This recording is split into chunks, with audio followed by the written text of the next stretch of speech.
जनक महाराज की बिटिया ने संपूर्ण त्रैलोक्य को पवित्र करने वाले अपनी मर्यादा स्थापित की, वो आदर्श स्थापित किए कि आज युग के युग बीत गए तो भी जब जब भारतीय मानस भारतीय नारी का चित्र बनाता है अपनी कल्पना में, तो वो चित्र केवल और केवल श्री जानकी जी का होता है, सीता जी का होता है।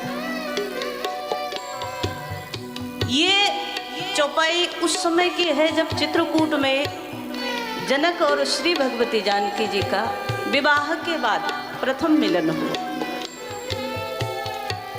जिस समय भगवान श्री राम वनवासी हो गए और जनक महाराज को जब सूचना मिली कि अकस्मात सब हो गया, जो राम जी राजा बनने वाले थे वो 14 वर्ष के लिए श्री जानकी सहित लक्ष्मण जी के सहित अयोध्या से वनगमन कर गए। जब जनक जी को ये सूचना मिली तो जनक जी समझ नहीं पाए कि मेरा क्या व्यवहार होना चाहिए, मुझे क्या करना चाहिए इस परिस्थिति में। और देखो, उस पिता की मानसिक स्थिति का चिंतन करो जिसकी 4 बेटियां एक ही परिवार में गई हैं, महाराजा उदेश के। 2 बेटी इनके छोटे भाई की हैं, जानकी जी उर्मिला जी श्री जनक नंदिनी के रूप में विख्यात हैं। तो जिस पिता की 4 बेटियां एक ही परिवार में गई,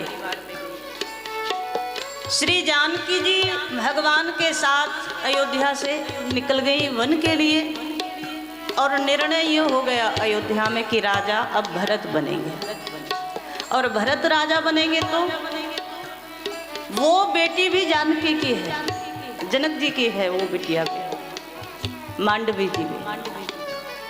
तो उस स्थिति में जनक नहीं सोच पा रहे कि मुझे करना क्या चाहिए, क्या मैं भरत को बधाई भिजवाऊं राजा बनने की, क्योंकि वो भी तो मेरी बिटिया है, वो भी भरत जी भी तो मेरे ही दामाद हैं।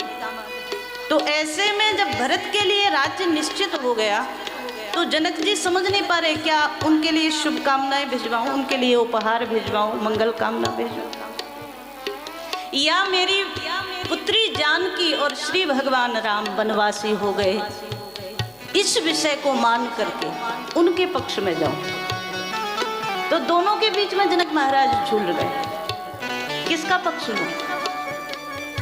पहले चूंकि राज ऋषि है, ज्ञानी है जनक, कोई भी कार्य करने से पहले सोचना बड़ा जरूरी है, सारी स्थितियों पर चिंतन करना जरूरी। क्या ठीक रहेगा अगर मैं भरत के लिए शुभकामनाएं भेजता हूँ, यदि मैं भरत के लिए उपहार भेजता हूँ, तो कहीं अवधेश के मन में या तो पूरी अवध की प्रजा के मन में ये, या राम जी के मन में भी ये बात तो नहीं आएगी कि मेरा पक्ष भरत के साथ है।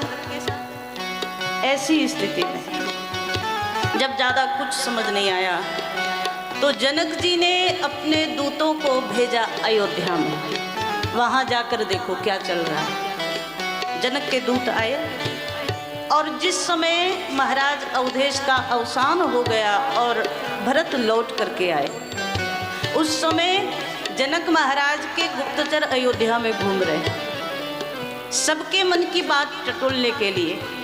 और तब जब भरत जी की मानसिकता समझ आ गई और भरत जी चित्रकूट की ओर चले राम जी को मनाने के लिए, दूतों ने जाकर के कहा महाराज, भरत जी महाराज सिंहासन स्वीकार नहीं कर रहे हैं और राम जी को मनाने के लिए गए। और जब ये सुना तो सबसे ज्यादा प्रसन्न आज जनक जी हुए,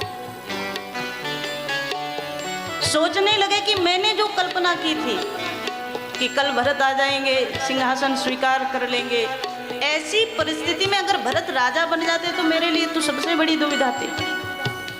2 में से एक पक्ष में तो मुझे रहना ही पड़ता है, लेकिन आज भरत जी ने मेरी दुविधा का अंत कर दिया। तो जनक जी अयोध्या में नहीं गए, आप मानस में पढ़ेंगे, स्वयं महाराज दशरथ का भी अवसान हो गया तब भी जनक जी अयोध्या नहीं गए।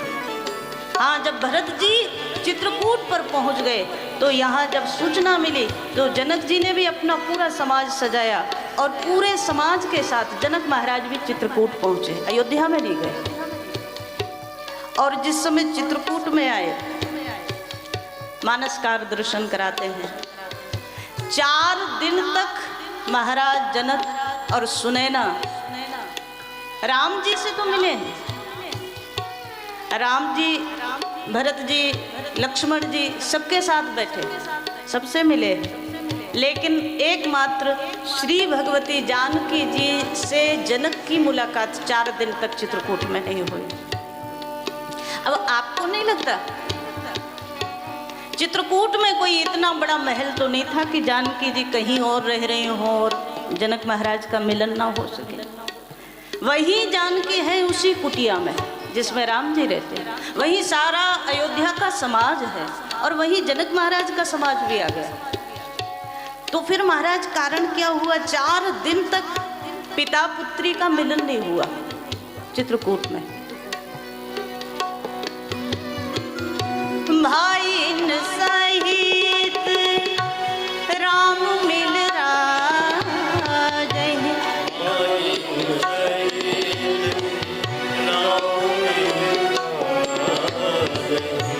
भाई न सहित राम मिल राजहि,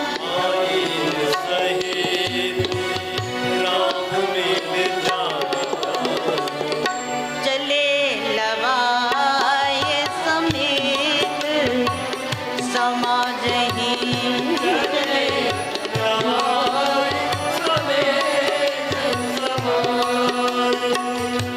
यही विधि बासर बीते जारी, राम निरख नर नारी सुखारे,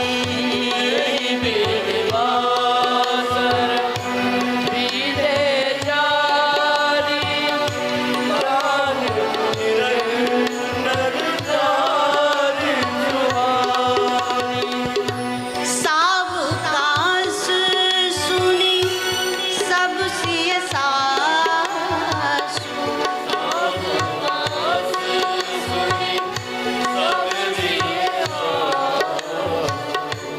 आयो जनक राज रनिवासु,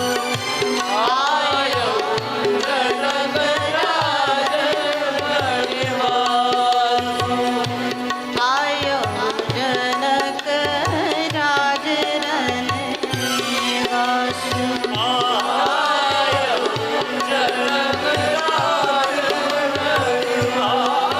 रनिवासु, मानस में दर्शन आया।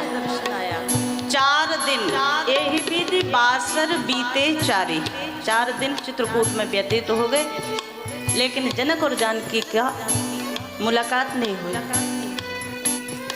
मर्यादा देखें आप, ऐसी मर्यादा आपको विश्व इतिहास में कहीं नहीं मिलेगी महाराज। एक पिता बेटी की ससुराल में जाता है तो ठीक है, औपचारिकता के लिए 10-20 मिनट कोई परिवार के लोगों के साथ बैठेगा, फिर आखिरी तो यही कहेगा बिटिया से मिलना है। लेकिन जनक 4 दिन तक नहीं मिले और जानकी जी भी 4 दिन तक जनक महाराज के सामने नहीं है। एक दिन की घटना है, सुनैना महारानी ने अपनी दासी भेजी, अवधेश की जो धर्मपत्नियां हैं, कौशल्या जी, सुमित्रा जी, कैकेयी जी, उनके पास। शाम का समय होने वाला है और दासी को भेज करके पूछवाया, क्या आपके पास समय है? महाराज जनक की महारानी सुनैना और पूरा रनिवास आपसे मिलना चाहता है। कौशल्या जी ने सादर आमंत्रित किया।